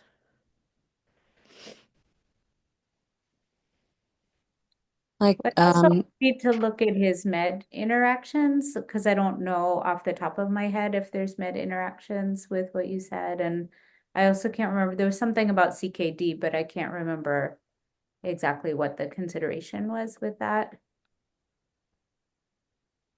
Do you know, Takia, you were about to say something? oh no, I was gonna mention the same thing you did, like based off of what medications he's taking, and is he good at taking the medications that he's already on? Like, is it gonna be difficult for him to get through all of the pills in the like right amount of time? City, were you trying to also say something? Yeah, no, but Takia like alluded to it, which is like, adherence is a big thing. Like, is he taking, is he good at taking medication? So yeah, that's important. Awesome. All right, expert. What should we do? Probably tell him that rifapentine's not in stock, honestly. Um, I would say, if he's eager to get going with treatment, I love that. I'm checking drug interactions and I'm so weak on rifapentine drug interactions. So I'm certainly checking for him. Um, I think I'm mathing out, I didn't really address this, but 3 HP is weight-based. So I'm mathing out how many pills it's going to be because I have some folks who are like, yeah, 3 months, get me there. And then it's like, it's 12 pills if it's anything. And they're like, never mind. So I'm kind of doing that math for him and saying like, okay, are you comfortable taking 9 rifapentine capsules and 3 isoniazid pills? Like, how does that work for you? Because that may impact his willingness, right? What's 4 months versus 3? What's coming into the clinic versus taking a med at home? I think many people feel like, oh, that 1 extra month is fine. When we think about drug interactions, if you're looking them up, I want to know. When we think about drug interactions, stuff like metformin and lisinopril is stuff that we can work around. If someone wants a short course regimen, there's like an amlodipine rifampin interaction that I encounter a lot. Like, you can empirically go up on the dose. You can have the patient come back in 2 weeks for blood pressure monitoring. You can add an additional agent for a time. Um, there are some statin interactions with rifampin. If you're on a statin for primary prevention, like, you can hold it. You can follow the complicated, there's some that you're supposed to take like exactly at the same time as rifampin. 4 months of atorvastatin drug holiday, like, fine. Um, Takia says beta blockers and calcium channel blockers. Um, I don't know if that's like as alternates. Oh, Um, for things that rifampin interacts with. So depending okay. on what he's taking. I think rifampin interacts with other things as well, but it's the question of how it interacts. So with metformin, I had to remind myself too. It looks like it actually potentiates the metformin. So if anything, provided that, we don't expect people to develop hyperglycemia with metformin, but who knows how Mhm. fragile they are. But if anything, it should be even more effective. But maybe at that point, right, we are thinking about the renal function, if we're really going to potentiate if he's on a max dose of metformin, but otherwise, I am curious about the lab question as well, Rebecca. Like folks were The saying, lab question, like, would you check his kidney function? right, would you check his kidney function? Does he need baseline LFTs? Check his kidney function for reasons other than TB infection. So I think it's kind of a moot point, I guess. There's like I can't think of anybody whose kidney function I wouldn't otherwise need to be monitoring who I would want baseline kidney function on, if that makes sense. But for this guy, like he needs kidney function monitoring, period. But would you I delay prob treatment? Let's say he's not able to go to the lab. Would you delay treatment before you got the kidney function? Right? The kidney no, function is not going to influence no, what no, no, no, no, no, treatment no. you do and how. Yeah, I mean, if he's like brand new to your clinic and you don't have any labs on him, I might delay treatment for an A1C on the theory that addressing his diabetes is probably a higher priority.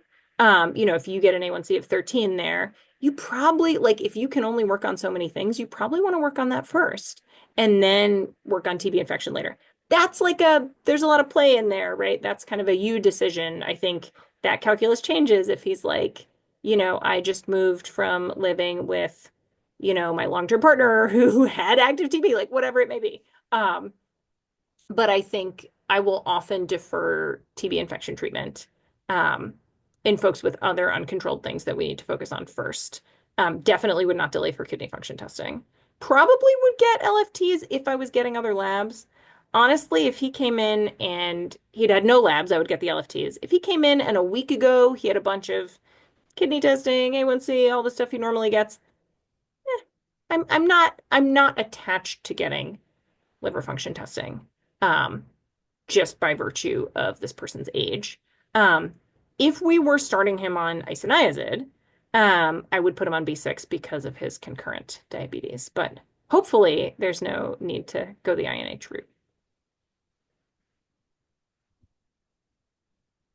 I guess to like summarize, I'm just curious in the last 6 months, what were some examples of folks who you felt like really needed to go to isoniazid versus rifampin? Oh boy. That's a good question. So anticoagulation is like a really classic case. Hard no with the DOACs. They just don't work with rifampin. So that's all of them, right? That's Eliquis, that's the Relto, that's the works. And it is possible to take warfarin and rifampin together, but it's really hard. I've done it with the team 4 nurses at Family Health Center, like bless them, but it was incredibly close monitoring, incredibly variable INRs, required incredible diligence on the part of the patient. So like folks who are, whatever, post-stroke, folks who have AFib, those are folks who very often I'm putting on INH because the anticoagulation drug interactions are just too challenging. Um, I think drug interactions are the major reason hypersensitivity reactions to rifampin, right? Somebody who took a couple doses of rifampin and got like a screaming drug rash, like, okay, INH is now your go-to. I think I have certainly started people on INH who declined rifampin on the basis of nitrosamine risk, but that has really fallen off. And I do still mention it every visit. I think a lot of providers no longer do because we kind of have nitrosamine fatigue. This started in like 2020 and it's still dragging on. But I think it's important to kind of give people the information. I just think that when I say like, in my practice, I think it's important to tell people this so they have the information. I treat confidently with rifampin all the time.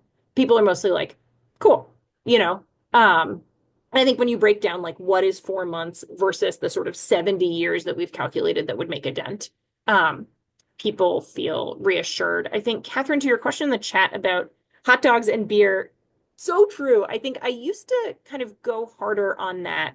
And I was advised not to by a TB infection expert because like we don't actually have the data for that. And so like probably if you have a couple beers a month If you have a couple hot dogs a month, like you're already there nitrosamine wise. But because we don't really have the data to compare, I was kind of encouraged to like draw on what we can say more definitively.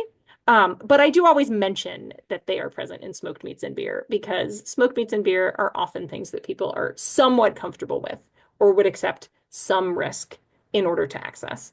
So I think it's reasonable to mention them. This is great. Thank you so much. So helpful. We're all now You're ready to welcome. Thanks for treat having me. TB infection. You are so ready to treat. So I Rebecca. think like, yeah, it's so nice to be here and see you all. I think like as you're ramping up treatment, like I'm so curious to hear how it goes. I think there's lots of stuff that comes up as you're unfolding it and you're like very well equipped to do it. And I think to like walk patients through the whole cascade, which is very exciting. So always happy to connect about all things TB infection. Can I ask you one really quick question? What would you Yeah. do with somebody who gets pregnant while they're in the middle of their regimen? Like, would it be a Ooh. risk-benefit conversation with that person about continuing versus stopping and then retreating later? Yeah, absolutely. It's tough. I mean, are these drugs approved in pregnancy? Like, yes, right?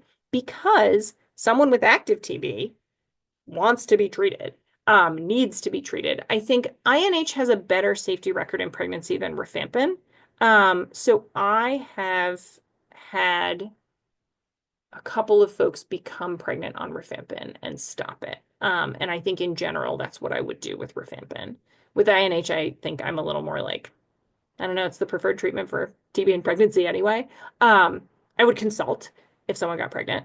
Um, I would try to look at the math really hard. You know, can we squeeze? Can we say like, oh, it's 3 months and 2 weeks, like good enough, you know? Um, and yeah, in general, you know, if someone is pregnant and elects to stop treatment, we're then retreating them after pregnancy, right? We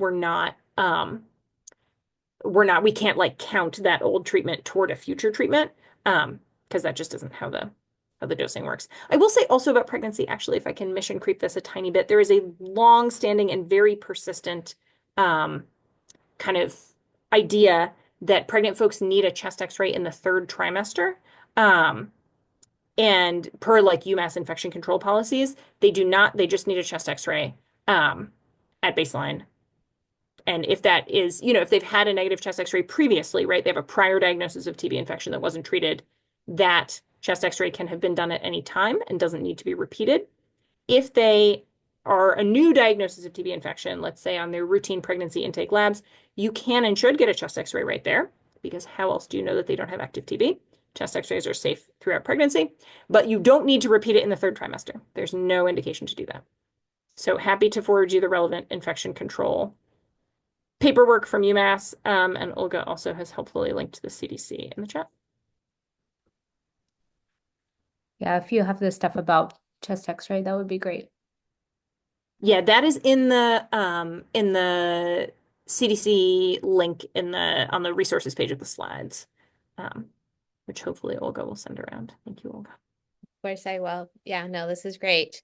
I'm also gonna have our nurses watch this recording. So I'm Great. really excited that we recorded this. And I guess do you have any lessons learned from the nursing point of view from the experience of Family Health Center? Yeah, I mean,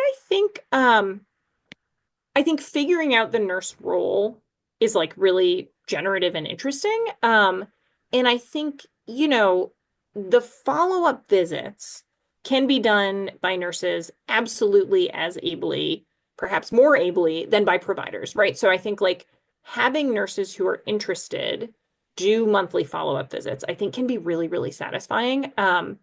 We've had nurses in the past who've been extremely committed to TB infection treatment. We have a few now who are kind of like, I want to do this extra thing. And it's been very, very gratifying for them. So I think it's a cool thing from the nursing perspective. I think there's also the opportunity for nurses who are, I don't know exactly what your model is, but who are like really connected to the patients. You know, to do more of like an outreach or adherence role. I think like we say monthly follow-up, but there are people who need a little more work to really get through the care cascade. And part of why we do this in people's medical homes is so that they can have kind of the wraparound support that they need. And so I think there's a lot of kind of community-based work that nurses can do in moving people through the care cascade, as far as outreach, as far as kind of preemptively troubleshooting adherence stuff, as far as like closer follow-up. So kind of thinking about what are your nurses' skill sets and like tailoring accordingly makes sense. But I think nurses who really want to run with this, like it's very fun. So Thank you. Sorry, I just noticed we're already at 8:10. I'm sorry to be oh holding. yeah, oh geez. Okay. Thank you so, so much. We really appreciate it. Yeah, really good to see you all, and thanks for taking all this time. Thank you. Thank you. Thank Rebecca. you. Good night.